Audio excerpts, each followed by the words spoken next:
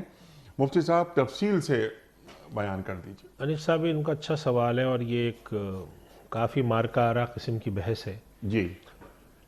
کہ عقل کا مرکز کہاں ہے، جس کے لیے دماغ کا لفظ استعمال کر رہے ہیں. تو عام طور پہ یہی تصور ہے کہ اللہ تعالیٰ نے انسان کے سر میں جو حصہ بنایا ہے جس کو ہم دماغ کہتے ہیں، جی. انسان کے اعضاء کو اور انسان کے سوچنے کے، انسان کے جو جتنے بھی اعمال ہیں جی. وہ اس جگہ سے کنٹرول ہوتے ہیں. ٹھیک. چنانچہ جتنے بھی سائنسدان ہیں یا میڈیکل سائنس ہے وہ یہی کہتی ہے، اور یہ پروف بھی ہے کہ دماغ کا ایک حصہ، دوسرا اور دو حصے ہیں دماغ کی، دایاں اور بایاں، جی ہاں. اور دماغ کا اگلا پچھلا حصہ بھی ہے. تو انسان کی چاہے یادداشت ہو، دل کا چلنا ہو، اعضاء رئیسہ کا چلنا ہے، انسان کی حرکت ہے، سب کچھ ہے، اس کے لیے یہاں سے کنٹرول ہوتی ہیں چیزیں. تو دماغ کا ایک کام انسان کے جسم کو فنکشنل رکھنا ہے، چلانا ہے. ایک کام دماغ کا یہ ہے. اور ایک چیز ہے انسان کی سوچ و بچار اور عقل. چنانچہ اگر آپ دیکھیں کہ ایک آدمی جو بالکل پاگل ہے، دماغ اس کا بھی ہوتا ہے لیکن اس کی عقل نہیں ہوتی. تو یہ سوچ و بچار اور عقل، اور جس کے اندر انسان غور و فکر کرتا ہے، سمجھتا ہے، انسان کی ذہانت ہوتی ہے، یہ انسان کا جو فنکشن ہے یہ کون انجام دیتا ہے؟ یہ ایک سوال ہے. یا اسے کون کنٹرول کرتا ہے؟ کون کنٹرول کرتا ہے، کیسے کرتا ہے انسان یہ؟ قرآن کریم میں اللہ سبحانہ و تعالیٰ نے جگہ جگہ قلب کا خطاب دیا ہے کہ ان کے قلوب جو ہیں وہ سوچتے نہیں ہیں. لہم قلوب لا یسمعون بہا، لہم اعین لا یسمعون بہا، اعین لا یبصرون بہا، ولہم آذان لا یسمعون بہا. تو قرآن میں یہ کہا گیا ہے کہ آنکھیں ہیں جن سے وہ دیکھتے نہیں ہیں، کان ہیں جن سے وہ سنتے نہیں ہیں، قلب ہیں جن سے وہ سوچتے نہیں ہیں. بصارت کا لفظ بھی استعمال ہوا ہے. اسی طرح یہ فرمایا گیا انہا لا تعمل الابصار، آنکھیں نہیں اندھی ہوتی، ولیکن تعمل القلوب التی فی الصدور، اندھے ہوتے ہیں وہ دل جو کہ سینوں میں ہیں. تو مفسرین میں دو طرح کے حضرات ہیں. کچھ حضرات یہ ہیں کہ انہوں نے کہا ہے کہ قرآن نے جس چیز کو قلب کہا ہے اس سے مراد یہ دل بذات خود نہیں ہے، بلکہ اس سے مراد وہ فنکشن ہے یا وہ عقل کا وہ انداز ہے جس کو ہم انسان ہمیشہ سے دل سے تعبیر کرتا آیا ہے. یعنی انسان کہتا ہے میرا دل مطمئن نہیں ہے، میرا دل میں محبت ہے، میرا دل یہ چاہ رہا ہے. تو انسان عام طور پہ چاہنے کو اور عقل کے کسی فیصلے کو، جذبات کو وہ دل کی طرف اور عقل کی طرف منسوب کر کے جب بیان کرتا ہے، تو بعض حضرات کا کہنا ہے کہ قرآن میں جو تعبیر کی گئی ہے وہ دراصل اس کے پیش نظر کی گئی ہے، ورنہ اصل میں جو عقل ہے یا سوچنے کا کام ہے وہ دل کا نہیں ہے. کچھ لوگوں کا یہ خیال ہے. بہت سارے مفسرین کا کہنا ہے کہ چونکہ قرآن کریم میں صراحتاً کہا گیا ہے، ایک تو ہے کہ قرآن میں قلوب کا لفظ آتا صرف، لیکن ایک آیت میں بطور خاص آیا ہے کہ انسان کی آنکھیں اندھی نہیں ہوتی بلکہ اندھے ہوتے ہیں دل جو کہ سینوں میں ہیں. تو اب جب سینوں کا لفظ استعمال کر لیا تو اس سے مراد واضح یہ ہو گئی کہ اللہ تعالیٰ جب قلب کا لفظ قرآن میں بولتا ہے تو اس سے مراد یہی دل ہوتا ہے جس کو ہم دل کہتے ہیں، جو دھڑکتا ہے، جو انسان کے جسم میں پمپنگ کا کام کرتا ہے. تو اب تک تو تصور یہی ہے جو میڈیکل سائنس وغیرہ کا ہے کہ جو عقل کے کام ہے، سوچنے کے ہیں، انسان جو دو چیزوں میں موازنہ کرتا ہے، اچھائی برائی کے سمجھ شعور ہوتا ہے، جو انسان سیکھتا ہے اور معلومات اور علم جس جگہ سٹور کرتا ہے وہ قلب نہیں ہے. قلب کا کام تو صرف پمپنگ کرنا ہے. اچھا. وہ چیز جو ہے وہ دماغ میں کہیں ہے. قلب کا کام صرف پمپنگ کرنا ہے جیسے آپ نے یہ فرمایا. ایک ابھی تک لیکن الا بذکر اللہ تطمئن القلوب، ایک بات یہ ہے، ذرا اس کو آپ واضح کر دیجیے گا. دوسری بات یہ ہے کہ سمع، بصر اور فؤاد. تو قرآن کریم دل کے لیے 3 لفظ استعمال کر رہا ہے، صدر کا بھی، قلب کا بھی اور فؤاد کا بھی. تو جب یہ فؤاد کی بات ہو رہی ہے تو جو کہ اب تک گفتگو میں آپ کے نہیں آئی تھی، تو میں چاہ رہا ہوں ذرا اسے بھی واضح کر دیجیے. فؤاد سے کیا مراد ہے؟ دیکھیے فؤاد جو ہے وہ کہتے قلب کو ہی ہے. فؤاد قلب، دونوں میں کوئی فرق؟ میں یہ عرض کر رہا ہوں کہ ابھی جب میں اپنی بات مکمل کر رہا تھا کہ مفسرین نے قرآن کریم کی اصطلاحات پہ نظر رکھ کے یہ بات کہی ہے کہ یہ سمجھنا کہ دل کا کام صرف پمپنگ کرنا ہے، خون کو جسم میں پہنچانا ہے اور اعضائے رئیسہ کے اندر اس کو تحریک دے کے رکھنا ہے، ٹھیک، یہ بات بظاہر قرآن کا جو اسلوب ہے اس کے موافق نہیں ہے. ٹھیک. کوئی چیز ضرور ہے، قرآن نے جیسے تعبیر قلب کی بھی فرمائی ہے، اور آپ نے جیسے بیان کیا کہ فؤاد ان السمع والبصر والفؤاد، یہ کہا ہے کہ اللہ تعالیٰ نے کہ آنکھ اور آنکھ ہے اور کان ہے اور دل ہے، کل اولئک کان عنہ مسئولا، قیامت کے دن اس کے بارے میں پوچھا جائے گا. تو اس کا مطلب ہے کہ یہ کوئی نہ کوئی کام ایسا کرتا ہے جس کی وجہ سے اللہ تعالیٰ نے اس کی طرف چیزیں منسوب کی ہیں. چنانچہ ہمارے یہاں بہت سارے لوگوں کا خیال ہے کہ یہ تصور کرنا کہ دماغ جو ہے اس کے اندر ہی ساری عقل کا مرکز ہے، یہ تصور کرنا 100% درست نہیں ہے. دماغ کے اندر جسم کو چلانے کے فنکشن کا تو سارا پروسیس دماغی کرتا ہے، اس میں تو شک نہیں ہے، میڈیکلی بھی یہ بات پروو ہے. جی ہاں. لیکن عقل کے کام، یہ تجزیاتی کام، یہ بہت سارے کام کے اندر دل کا بھی کچھ حصہ ہے. لیکن ابھی تک اس کے اوپر تحقیق کما حق کہو اس نتیجے تک نہیں پہنچی ہے. ایک آدھ دفعہ میں نے ایک دو لوگوں کی ریسرچ تھوڑی سی دیکھی بھی اس موضوع پر کہ کچھ حضرات نے لکھا ہے کہ دل کے اندر بہت سارے ایسے فنکشن ہیں جو سوچنے کے لیے کام آتے ہیں. یہ بات لکھی ہے اور اب سائنٹیفکلی یہ بات بڑی حد تک پروف بھی ہے. تو اس کا مطلب یہ ہوا کہ اللہ تعالیٰ نے انسان کو جو مکلف بنایا، قیامت کے دن جو سوال ہوگا، سوچ بچار جو اس کے دل میں ڈالی، اس کا تعلق صرف ایسا نہیں ہے کہ انسان کو ایک کمپیوٹر ہے، اس کا ایک برین ہے جو کہ بیٹھا ہوا ہے اور ہر چیز سے خالی ہے، وہ صرف ایک میکینیکلی اس کو موو کرتا ہے، ایسا نہیں ہے.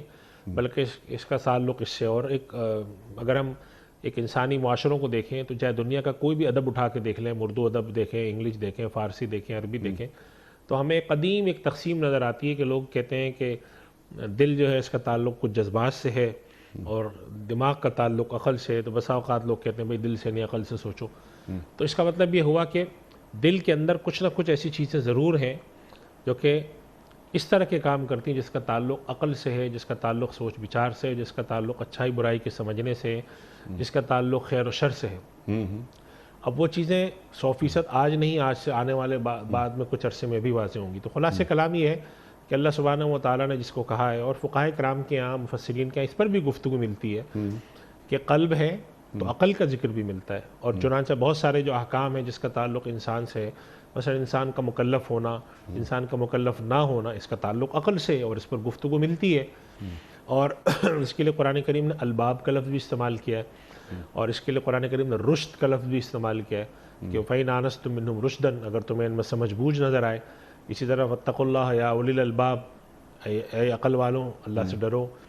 تو معلوم یہ ہوتا ہے کہ یہ دونوں چیزوں کا کچھ ایسا مجموعہ ہے جس میں اللہ سبحانہ و تعالیٰ لوگوں کو متوجہ فرماتے ہیں. اسی طرح انسانوں کو خطاب کرتے ہوئے اللہ تعالیٰ نے انسانی رواج اور طور و طریق کے بارے میں بھی فرمایا، جیسے کہ میاں بیوی کے تعلق، خاندانی تعلق کے بارے میں اللہ تعالیٰ نے عرف اور رواج کو ایک درجہ دیا. تو عرف و رواج کیا چیز ہے؟ جو انسانی معاشرے جس طرح سے کرتے ہوں اس کی بنیاد پر فیصلے کرتے ہوں. تو خلاصہ کلام یہ ہے کہ جو قلب ہے اور عقل ہے، ان کے جو مراکز ہیں وہ صرف ایسا نہیں ہے کہ سارا کچھ عقل کا کام، سوچ بچار کا کام وہ دماغ میں ہی ہوتا ہو، قلب اس سے بالکل فارغ ہو، قلب ایک میکینیکل پمپنگ کا کام کرتا ہو. ایسا نہیں ہے. قرآن کریم کا جو اسلوب ہے اور کچھ سائنٹیفک تحقیقات جدید جو آئی ہیں اس سے بھی معلوم ہوتا ہے، اور اس بات کا بڑا امکان ہے کہ آنے والے وقت میں جب اس مسئلے پر زیادہ تحقیق ہو، زیادہ ریسرچ ہو، تو یہ بات زیادہ سامنے نکل کر آئے کہ قلب جو ہے اس کا بھی بہت بڑا کردار ہے. ایسا بہت بسا اوقات ہوا ہے، شروع میں بہت ہوا ہے خاص طور پہ. اور مجھے یاد ہے کہ جب شروع میں ایک زمانہ تھا، آج سے کوئی 60 70 80 سال پہلے، تو مسلمانوں کے اوپر اکثر یہ اعتراض بھی کیا جاتا تھا کہ آپ کے ہاں جو لوح محفوظ کا اور کرامن کاتبین کا اور انسان جو کچھ بھی کرتا ہے یہ سب چیزیں محفوظ ہو رہی ہیں، اس کا جو تصور ہے تو یہ کیسے ہے، کون بیٹھ کے لکھتا ہے؟ بسا اوقات لوگوں نے مذاق بھی اڑایا کہ یہ کرامن کاتبین جو ہیں یہ کاغذ پہ بیٹھے لکھتے رہتے ہیں، تو یہ کاغذ جاتا کدھر ہے اور کون سنبھالتا ہے؟ اور بسا اوقات یہ بھی ایک مزاحن بھی لوگ کہہ دیتے تھے جی کندھے ہمارے اس لیے ڈھلک گئے ہیں کہ ہمارا کرامن کاتبین لکھ لکھ کے تھک گئے ہیں وہ. لیکن جب دنیا میں سائنٹیفک ڈیولپمنٹ ہوئی اور جو ڈیٹا اسٹوریج کے نئے چیزیں آئیں سامنے، تو اب یہ سارے سوال بڑے بودے اور لایانی سے ہو گئے. ایک سوال آتا تھا کہ اللہ تعالیٰ قرآن میں فرماتے ہیں کہ یہ ہاتھ کان جو ہیں یہ بولیں گے قیامت کے دن، تو یہ کیسے بولیں گے؟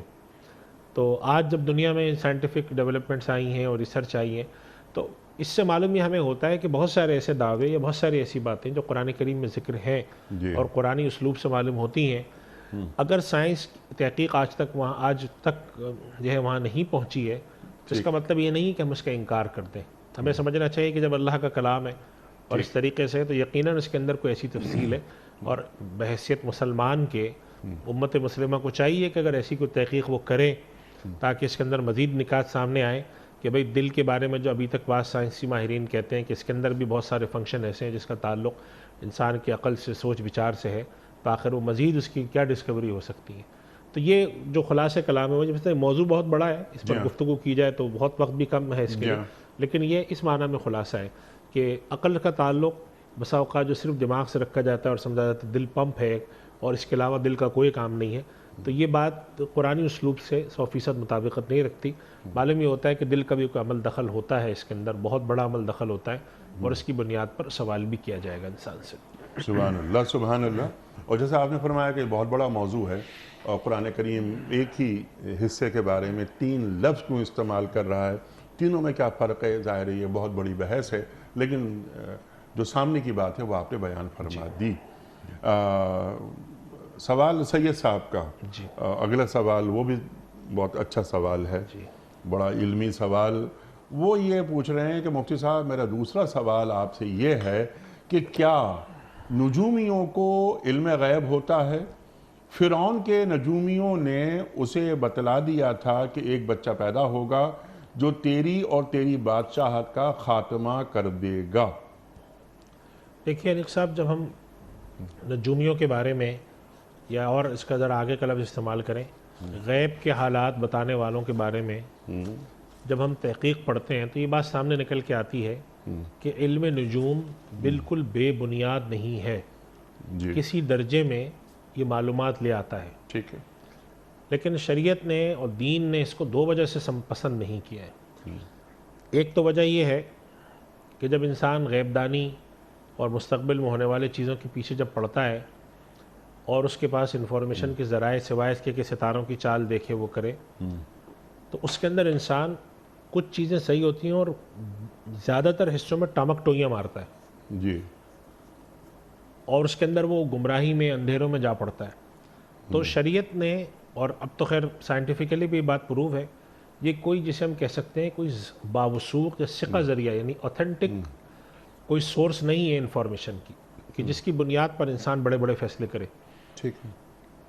اس وجہ سے اللہ سبحانہ و تعالیٰ نے اس چیز کے بارے میں کوئی پسندیدگی نہیں بیان فرمایا. اللہ کے رسول صلی اللہ علیہ وسلم نے تو بلکہ یہاں تک فرمایا کہ جو اس طرح کے غیب کی خبریں دینے والوں کے پاس جاتے ہیں وہ اللہ اور اس کے رسول کا انکار کرتے ہیں. تو ایک تو یہ وجہ ہے کہ یہ کوئی اتھینٹک سورس نہیں ہے، اور دوسری وجہ یہ ہے کہ جب انسان ان چیزوں میں پڑھتا ہے تو ایک طرح سے وہ ان چیزوں کے بارے میں جاننے کی کوشش کرتا ہے جو مستقبل میں واقع ہوں گی اور مستقبل میں چیزوں واقع ہونے کا جو صحیح علم ہے وہ خدا کو ہے. ٹھیک.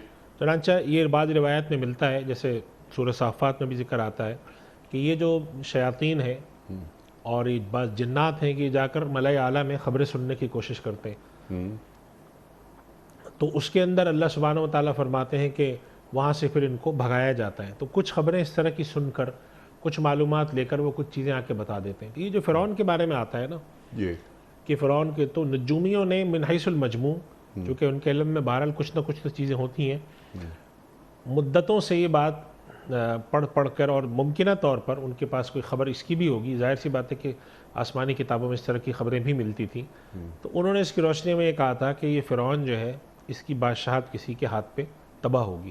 ٹھیک ہے. اس وجہ سے وہ فرعون نے مدتوں سے یہ کام شروع کر رکھا تھا بنی اسرائیل کے بارے میں کہ بنی اسرائیل کے جو بچے پیدا ہوتے تھے نرینہ ان کو ذبح کرا دیا کرتا تھا، اور جو ان کی عورتیں اور بچیاں ہوتی تھیں ان کو زندہ رکھتا تھا.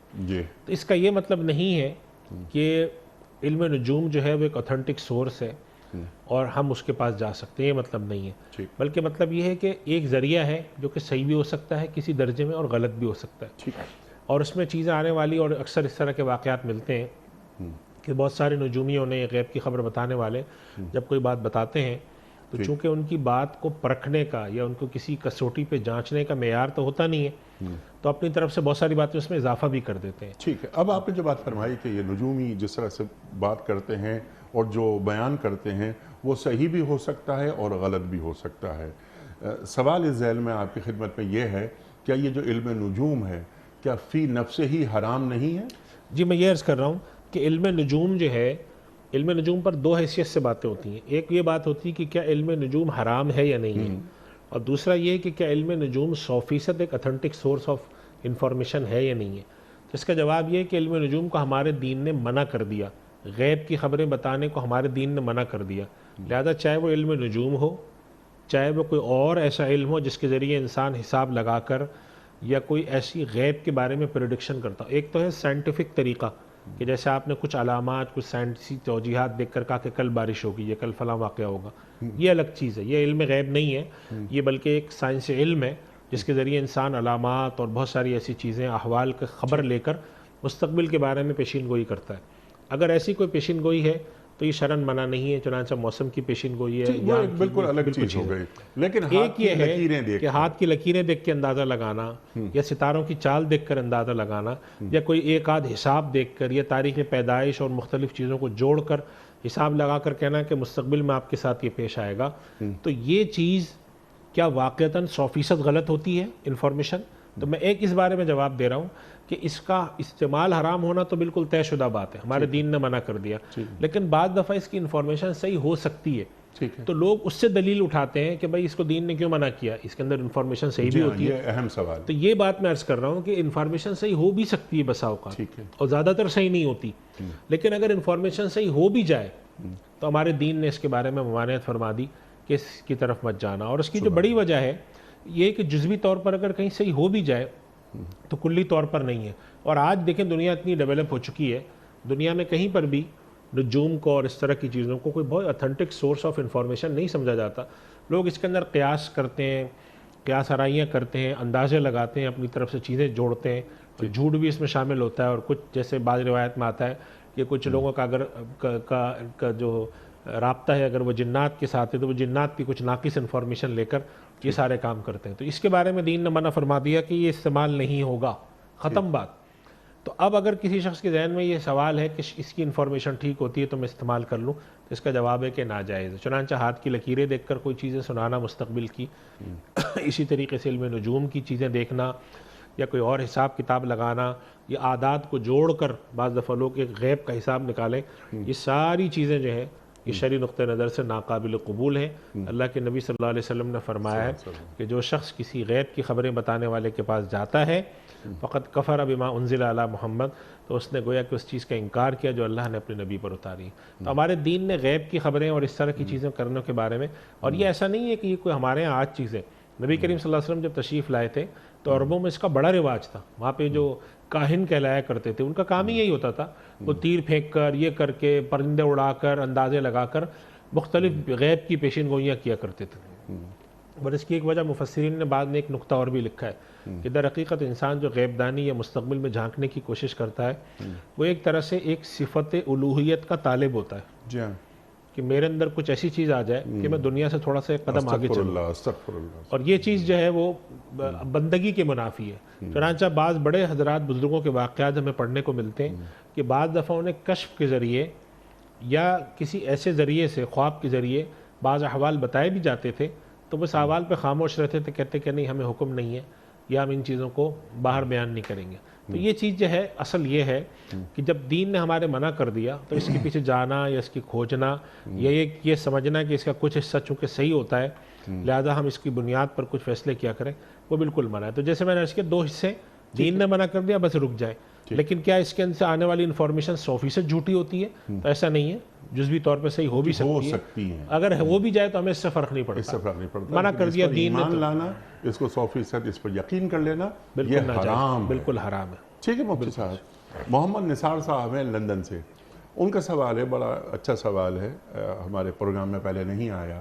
وہ یہ فرماتے ہیں کہ بہت ساری احادیث میں سرکار دو عالم صلی اللہ علیہ وآلہ وسلم نے فلیس منی، فلیس منی، فلیس منی، من غشا فلیس منا وغیرہ وغیرہ یہ فرمایا کہ وہ ہم میں سے نہیں، جو ملاوٹ کرتا ہے وہ ہم میں سے نہیں۔ تو اس کا مطلب ہم کیا لیں کہ وہ سرکار دو عالم صلی اللہ علیہ وآلہ وسلم کی امت کا حصہ نہیں ہے یا اللہ کے رسول صلی اللہ علیہ وآلہ وسلم کے بتائے ہوئے راستے پر نہیں ہے؟ دیکھیے بڑا اچھا سوال ہے، اور یہ محدثین اور فقہاء اسلام کے درمیان بڑا ایک اس پر گفتگو رہی ہے کہ اللہ کے نبی صلی اللہ علیہ وسلم نے بعض جگہ فرمایا کہ اس شخص کا ایمان نہیں جس کے اندر دیانتداری نہیں، بعض جگہ فرمایا کہ جو شخص جو ہے وہ اس طریقے سے اپنے جو عورتیں غصے میں اس طرح سے غم کی حالت میں اپنے گال پیٹتی ہیں، بال نوچتی ہیں اور اس طرح سے ماتم کرتی ہیں، وہ ہم میں سے نہیں۔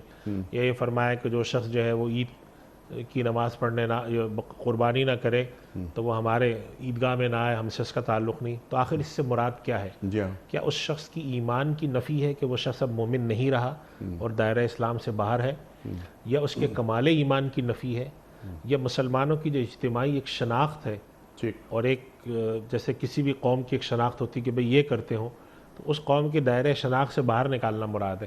تو اس پر زیادہ تر حضرات کا یہ خیال ہے، بلکہ اکثریت کا یہ کہنا ہے کہ اس سے اللہ کے نبی صلی اللہ علیہ وسلم نے اس کی ایمان کی نفی نہیں کی ہے۔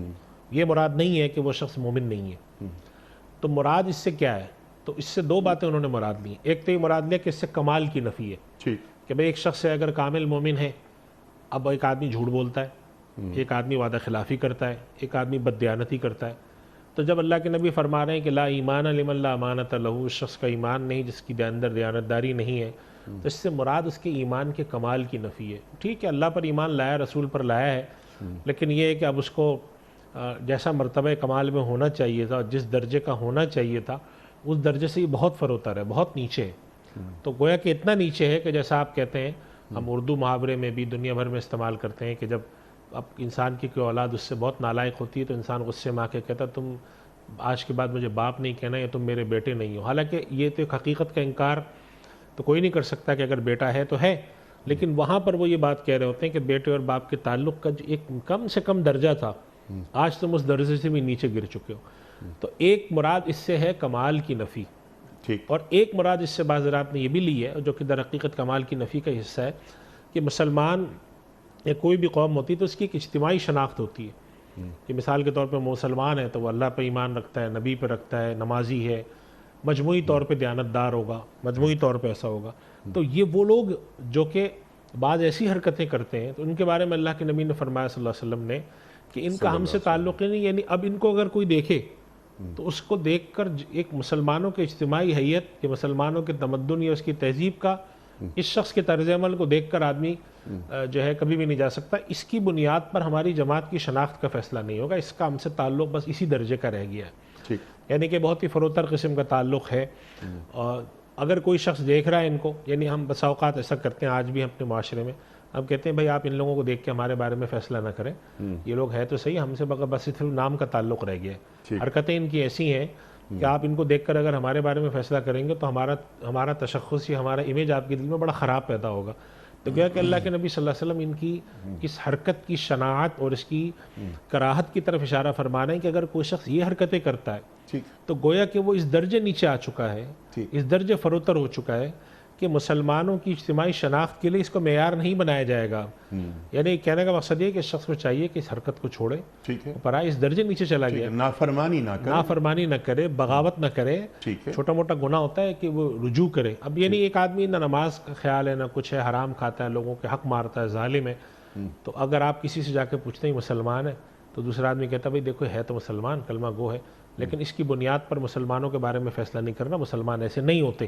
تو یہ اللہ کے نبی صلی اللہ علیہ وسلم اشارہ فرما رہے ہیں کہ جو شخص یہ حرکتیں کرتا ہے وہ مسلمان نہیں ہے، یعنی مراد ہے ایسا مسلمان نہیں ہوتا، بس یہ صرف نام کا تو ہے، کلمہ پڑھتا ہے تو اللہ تعالیٰ اس کو مسلمانوں میں شامل رکھے گا، مگر اس کی حرکتیں، اس کے اعمال، اس کے طریقہ کار قطعاً ایسے نہیں ہے کہ ہم اس کو یہ سمجھیں کہ یہ آدمی، اور یہ ایک دنیا کے اندر ہر جگہ انیق صاحب ہوتا ہے کہ کسی بھی شخص کا کسی قوم سے، کسی منصب سے، کسی چیز سے تعلق ہوتا ہے تو اس کے بارے میں ایک انسان ایک تصور قائم کر کے رکھتا ہے کہ یہ آدمی کیا کیا کر سکتا ہے اور کتنا درجے نیچے ہو سکتا ہے۔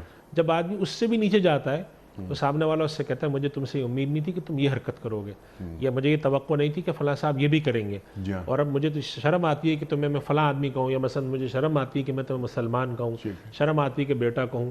تو اس سے مراد یہ نہیں ہوتا کہ اس کی حقیقت کا انکار کر رہے ہیں آپ، حقیقت تو ہے لیکن بہت ہی سافل اور کمزور درجے کی۔ ٹھیک ہے، تو ایسا ممکن ہی نہیں کہ وہ دائرہ اسلام سے باہر چلا جائے، کفر والا معاملہ نہیں ہوگا، کفر والا معاملہ نہیں ہے۔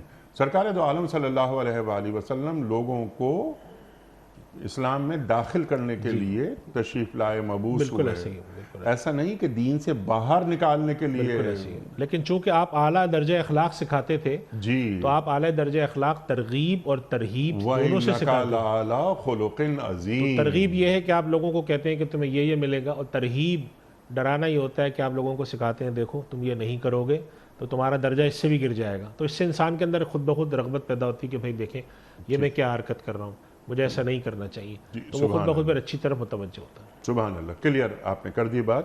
اگلا سوال ہے راشد علی صاحب کا بھیرا سے۔ سوال ان کا یہ ہے کہ بازار میں بعض دکانداروں کے پاس قرآن کریم اور سپارے ہوتے ہیں، یعنی جو ان کی دکانیں ہوتی ہیں اس کو وہ فروخت کرتے ہیں، دکاندار اور گاہک دیتے اور لیتے رہتے ہیں، بغیر وضو ان کا کام چلتا رہتا ہے، کیا ایسا کرنا جائز ہے؟ دیکھیں عام طور پہ جو قرآن کریم کے سپارے یا قرآن کریم جو جلد کی شکل میں ہوتا ہے، عام طور پہ یہ کسی تھیلی میں یا کسی کاغذ میں ہوتا ہے، بالکل کھلا نہیں رکھا ہوتا۔ ٹھیک ہے، اور علماء کرام نے مسئلہ بتایا ہے کہ اگر کوئی شخص بے وضو ہے اور وہ قرآن کریم کو کسی حائل کے ذریعے پکڑتا ہے، تو حائل سے مراد کیا ہے؟ کوئی کپڑا ہو، کوئی پلاسٹک کی تھیلی ہو، کوئی کاغذ ہو، تو اس کی اجازت ہے۔ تو اگر اس طرح کا ہو، اور میں نے دیکھا ہے کتابوں والے بسا اوقات اس کا اہتمام کرتے ہیں کہ اگر قرآن کریم کے اندر وہ ہے تو وہ تھیلی میں رکھا ہوا ہوتا ہے، جزدان میں ہوتا ہے، کپڑے میں ہوتا ہے، اور بسا اوقات یہ ہوتا ہے کہ وہ خود بھی اگر قرآن کریم اٹھانا ہے تو کسی حائل کے ذریعے پکڑتے ہیں، تو یہ تو گنجائش ہے، کر سکتے ہیں۔ البتہ جو لوگ اس کام میں ہیں مشغول، یعنی جن کا کام قرآن کریم اور سپارے وغیرہ اس کا کام ہے، تو ان کو چاہیے کہ اہتمام کریں کہ وہ وضو کی حالت میں رہیں، تاکہ ایسا نہ ہو کہ کسی وقت کسی نے کہا جی ہمیں ذرا کھول کے دکھائیں، تو انہوں نے کھول کے دکھایا تو بے وضو ہیں، تو یہ نہ کریں، اس لیے کہ بغیر وضو کے قرآن کریم کو چھونا جو ہے وہ منع ہے۔ لہٰذا ایسے لوگوں کو چاہیے کہ وہ وضو کا اہتمام کر کے قرآن کریم کو کھولنے کا یا اٹھانے کا کام کیا کریں۔ لا یمسہ الا المطہرون۔ ٹھیک ہے مفتی صاحب، کچھ ویڈیو کوئسچنز آپ کی خدمت میں۔ پہلا سوال مفتی صاحب کے لیے، والدہ کو جو گریجویٹی وغیرہ ملتی ہے، ان جو رقم ہوتی ہے، کیا وہ صرف والدہ لے سکتی ہیں یا ان کے ورثہ بھی لے سکتے ہیں؟ یعنی بظاہر بات کی سمجھ میں آئی ہے کہ کسی شخص کا انتقال ہوا اور ان کے مرنے کے بعد ان کو گریجویٹی وغیرہ ملی، تو اس میں دیکھیے دو چیزیں ہوتی ہیں۔ ایک تو ہوتی ہے جس کو ہم پروویڈنٹ فنڈ یا گریجویٹی کہتے ہیں، اور اس کا تصور یہ ہوتا ہے کہ ملازم کی تنخواہ میں سے ہر مہینے تھوڑی تھوڑی رقم کٹ کے حکومت کے پاس یا کہیں وہ ملازم ہے وہاں پہ جمع ہوتی ہے، اور کچھ اس میں سے حکومت یا ملازم اپنے امپلائر جو ہے اپنے پاس سے ملاتے ہیں، اور بعد میں پھر اس کی دی جاتی ہے۔ یہ چیز جو ہے یہ اس شخص کی ملکیت ہوتی ہے جو آدمی ملازم ہے۔ اب اگر اس شخص کا انتقال ہو گیا تو انتقال ہونے کے بعد اب جو یہ آگے جائے گی تو سارے ورثہ کو جائے گی، صرف بیوہ کو نہیں جائے گی۔ اچھا، اس کی وجہ یہ ہے کہ جیسے کسی شخص کے انتقال کے بعد ان کی جائیداد تقسیم ہوتی ہے، ان میں ان کی بیوہ کا بھی حصہ ہوتا ہے، اولاد کا بھی ہوتا ہے۔ اسی طریقے سے اگر کسی شخص کی کوئی جائیداد، کوئی چیز ایسی ہے جو اس کے آجر کے پاس، امپلائر کے پاس پڑی ہے، وہ مرنے کے بعد دے رہا ہے، تو مرنے کے بعد بھی اس میں وہی تفصیل ہے۔ دوسری صورت ہوتی ہے بعض جگہوں پہ پینشن یا ایک خاص قسم کا انعام ہوتا ہے جو کہ گریجویٹی کی شکل میں دیا جاتا ہے پروویڈنٹ فنڈ کے علاوہ۔ وہ یہ ہوتا ہے کہ اگر کسی ملازم نے مثال کے طور پہ 10 سال ہمارے یہاں پورے کیے یا 20 سال ہمارے یہاں پورے کیے، تو ہم اس کو، اور اگر وہ مر جاتا ہے تو اس کی بیوہ کو کچھ رقم دیں گے یا پینشن دیں گے۔ تو اگر وہ خاص طور پہ اس شخص کی بیوہ کے لیے ہے تو پھر اس میں ترکہ نہیں ہے، وہ اسی کی بیوہ کو ملے گا۔ تو اس لحاظ سے اس کو مسئلے کو دیکھ لیں، اور زیادہ بہتر مشورہ میں ان کو یہ دوں گا کہ یہ صورتحال کو باقاعدہ ایک سوال نامے کی شکل میں لکھ کے، اور اس کے اندر اس کے ساتھ جو ڈاکیومنٹس وغیرہ ہیں کچھ لگائیں اور کسی دارالفتہ میں بھیجیں، تاکہ وہ صحیح معنوں میں جائزہ لے کر یہ طے کر سکیں کہ یہ ان کو پروویڈنٹ فنڈ کی رقم ملی ہے یا ان کی بیوہ کے لیے کوئی خاص رقم ہے جو کہ امپلائر کی طرف سے دی گئی ہے۔ بعض دفعہ ایسا بھی ہے، بعض جگہوں پہ یہ بھی میں نے دیکھا ہے کہ اگر کسی شخص کا حادثاتی طور پہ انتقال ہو تو اس کمپنی کی طرف سے ان کی خاص طور پہ بیوہ اور ان کے نابالغ بچوں یا بیٹیوں کو کچھ رقم دی جاتی ہے، as a matter of policy انہوں نے بنائی ہوتی ہے، ٹھیک ہے، اور وہ رقم صرف اور صرف بیوہ ٹھیک ہے، یا نابالغ بچوں یا بیٹیوں کے لیے ہوتی ہے، وہ لڑکوں کے لیے، بالغ لڑکوں کے لیے نہیں ہوتی، یا اگر فرض کریں بھائی بہن ہیں جو بڑے ہیں تو ان کے لیے بھی نہیں ہوتی، یا شادی شدہ بیٹی ہیں ان کے لیے بھی نہیں ہوتی۔ باقاعدہ پالیسی میں ڈکلیئر ہوتا ہے کہ جو ان کا پروویڈنٹ فنڈ ہے وہ تو ہم دیں گے ہی دیں گے، لیکن اس کے علاوہ چونکہ حادثاتی طور پہ ہمارے کام کر کے دوران انتقال کر گئے تو یہ دیں گے۔ تو اس وجہ سے کوئی ایک جواب دینا جس کو آپ ساری چیزوں پر منطبق کر لیں ذرا مشکل ہے. تفصیل لکھ کے بھیجیں ٹھیک ہے. تاکہ لیکن گریجویٹی کے تعلق سے آپ نے یہ بات بالکل وضاحت سے فرما دی کہ گریجویٹی تمام بورسا میں تقسیم ہوگی. یعنی گریجویٹی سے مراد میری یہ ہے گریجویٹی سے مراد یہ ہے نا کہ پورے زندگی میں اس نے اگر 22-25 سال 30 سال کام کیا جی تو ایک رقم جمع ہوئی, یعنی رقم سے مراد اس کے کتنے سال سروس کی, اتنے سال کی گریجویٹی یہ بنی. جی اور یہ گریجویٹی کی اماؤنٹ جیسے 25 لاکھ جی یہ پھر وہ سب میں تقسیم ہوگی. سب میں تقسیم ہوگی. اصل میں اس لیے کہہ رہا ہوں کہ گریجویٹی کی جو اصطلاح ہے جی وہ تھوڑا سا مختلف طریقوں سے استعمال ہوتی ہے. بعض جگہ اس کو فنڈ کہہ دیتے ہیں, بعض جگہ پروویڈنٹ فنڈ کہتے ہیں, جی. بعض جگہ گریجویٹی کسی اور چیز کو بھی کہتے ہیں. تو اس کا مفہوم میں اس لیے عرض کر دوں کہ گریجویٹی سے مراد وہ فنڈ ہے, وہ رقم ہے جو کسی بھی شخص کی دوران ملازمت اس کی تنخواہ میں سے کٹ کے جمع ہوتی رہی ٹھیک ہے. اور اس کا امپلائر یا حکومت اس کے اندر اپنے پاس سے بھی ملاتی رہی. یہ چیز جو جمع لیکن گریجویٹی میں نہیں ملاتی, پی ایف میں ملاتی پی ایف میں ملاتی ہے.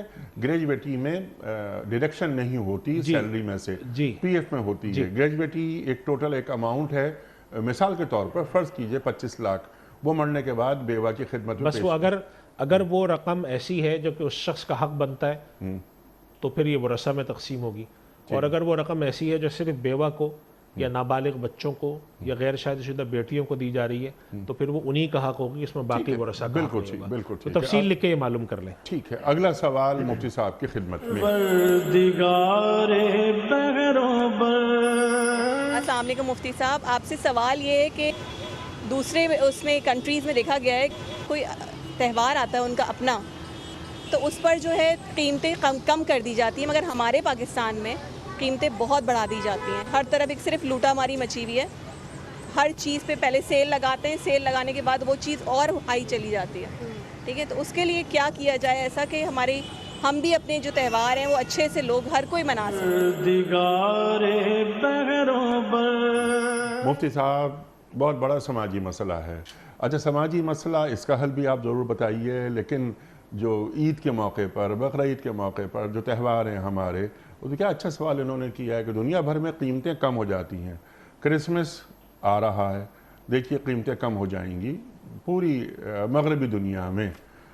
ہمارے پاس وہ نماز روزہ کرنے والے, زکوٰۃ دینے والے لوگ ہم دیکھتے ہیں, آپ بھی دیکھتے ہیں, رمضان جیسے ہی آتا ہے وہ قیمت جو 800 سے 1600, 1600 سے 2400, 2400 سے 3000, 800 کی چیز چلتی ہے 3000 میں بک جاتی ہے.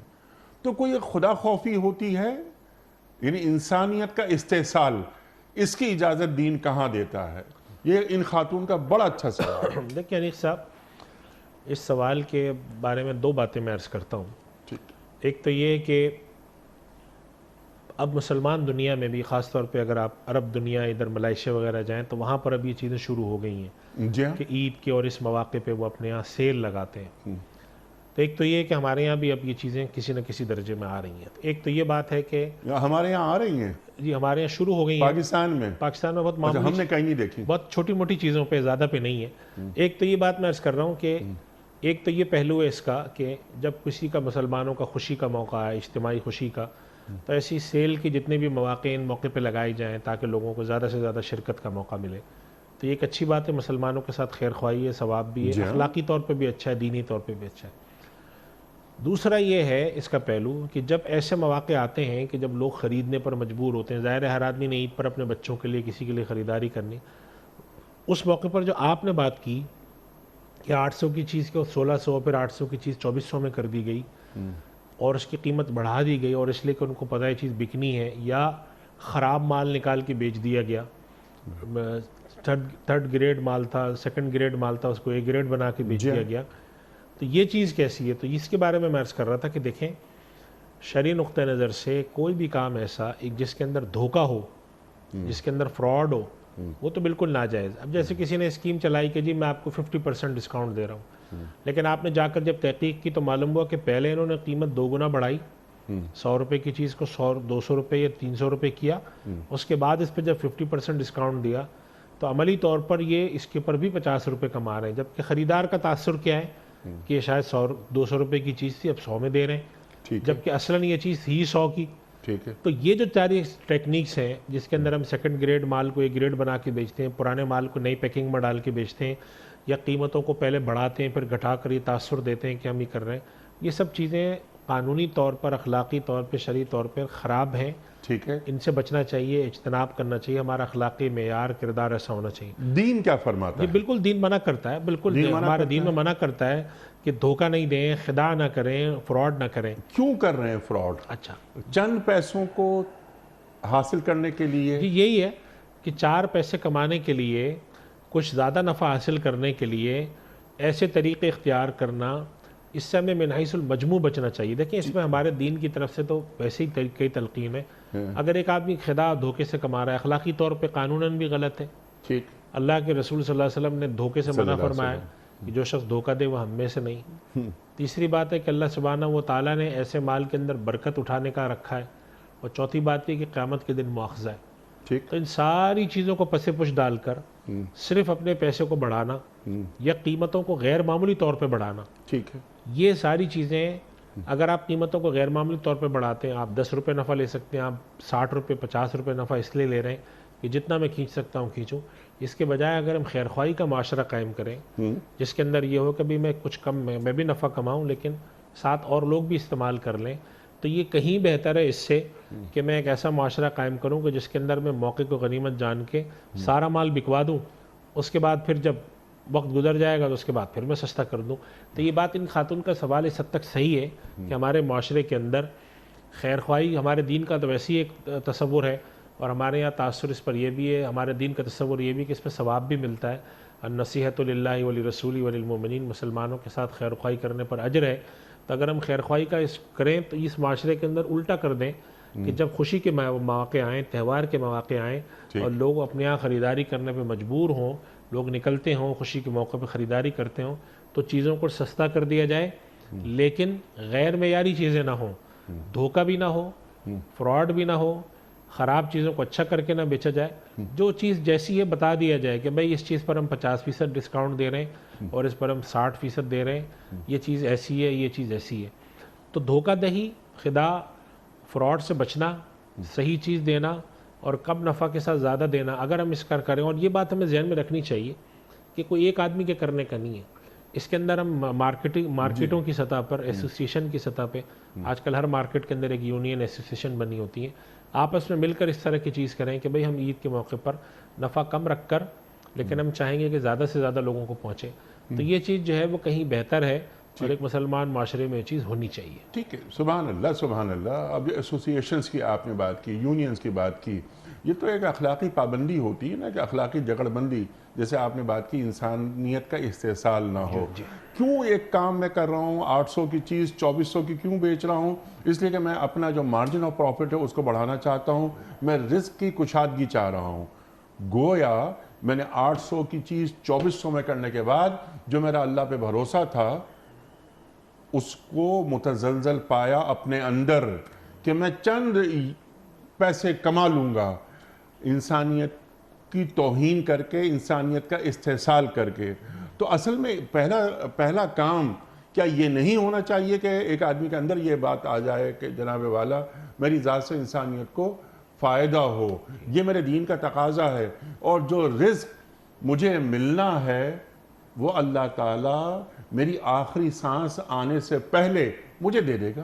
جی بالکل. دیکھیں میں نے جیسے عرض کیا خیر خواہی کا تصور ہمارے دین میں ہے تو اس کا مفہوم ہی یہی ہے کہ خیر خواہی ہم کریں، یعنی ہم یہ چاہیں کہ لوگوں تک زیادہ سے زیادہ خیر پہنچے.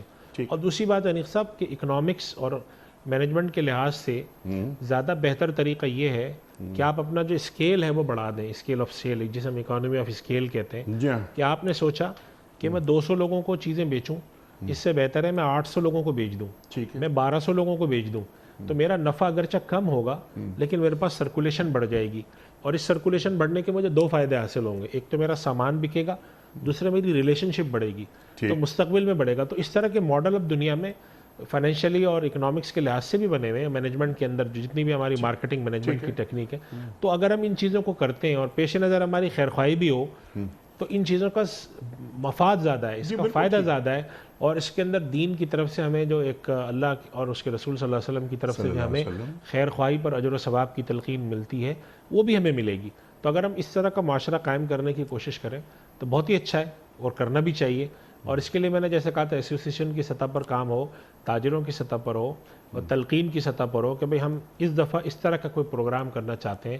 ایک سال میں نہیں ہوگا، ہو سکتا ہے کہ 5 سال لگیں، ہو سکتا ہے 10 سال لگیں، لیکن دھیرے دھیرے یہاں پر یہ چیزیں انشاءاللہ تعالیٰ اگر کوشش کی جائے تو آ جائیں۔ آج ہم دیکھتے ہیں دنیا میں ایسی بہت ساری سیلیں جو کہ پاکستانی معاشرے میں ہے ہی نہیں، باہر کے معاشرے میں اب وہ یہاں پر آنا شروع ہو گئی ہیں۔ نومبر کے اندر سیل آتی ہے، کوئی فرائیڈے کے نام سے آتی ہے، کوئی کسی نام سے آتی ہے، کوئی کسی نام سے آتی ہے، تو آخر یہ کیسے آئی ہیں؟ کچھ لوگوں نے شروع کیا تو آئی ہیں نا۔ تو اگر ہم یہ چیزیں یہاں پر شروع کر دیں کہ عید اور رمضان کے لحاظ سے ہم کچھ چیزوں کو سستا کریں، چیزوں کو کرنا شروع کریں، تو 2 4 سال 5 سال لگیں گے، یہاں پہ بھی وہ چیز ڈیولپ ہو جائے گی۔ اللہ کرے ایسا ہو جائے گا انشاءاللہ اگر کوشش کی جائے۔ نفسیات تبدیل ہو، خاص طور پر ان لوگوں کی کہ جو راتوں رات امیر بننا چاہتے ہیں، تو وہ تمام چیزیں، یہ مارجن آف پروفٹ جیسا آپ نے فرمایا کہ اس کا والیوم بڑھ جائے اور 800 کی جگہ 2000 گاہک میرے پاس آئیں، پروفٹ میں کم لوں، سیل بڑھ جائے گی، پروفٹ زیادہ ہوگا۔ لیکن اس کے ساتھ ساتھ میں جو ایک بات جو عرض کرنے کی کوشش کی تھی کہ میرا رازق اللہ ہے، جی بے شک، میں کسی کو کے ساتھ دھوکہ کر کے یا مارجن اپنا بڑھا لیتا ہوں، خاص طور پہ رمضان تہواروں کے تعلق سے جو ان خاتون نے فرمایا، تو گویا میں اندر سے متزلزل ہو رہا ہوں کہ یہی موقع ہے۔ جیسے آپ نے فرمایا کہ رمضان کے مہینے میں جو کچرا کوڑا ہے وہ سب نکال دو، سب بک جاتا ہے۔ کیسے بیچ رہا ہوں میں؟ اچھا، پھر میں یہ سمجھتا ہوں اور سوچتا ہوں، توقع یہ ہوتی ہے کہ میرے ساتھ جب میرے بیوی، میرے بچے، میری فیملی جب جائے تو ان کے ساتھ کوئی ایسا کام نہ کرے، حالانکہ میں دنیا کے ساتھ وہی کام کر رہا ہوں۔ تو یہ تو غلط ہے۔ قرآن کریم میں ویل للمطففین جو صورت ہے، جی، وہ ڈنڈی مارنا، تو یہی کہا گیا ہے کہ دوسروں کے ساتھ کرتے میں آپ کا بڑا شکر گزار ہوں، آپ تشریف لائے اور آج بھی ہم نے آپ سے بہت سیکھا۔ خواتین و حضرات، وقت مکمل ہوا ہمارے آج کے پروگرام کا۔ جمعہ اور ہفتہ 2 دن سوال و جواب کے لیے ہوتے ہیں، آپ اور ہم جانتے ہیں۔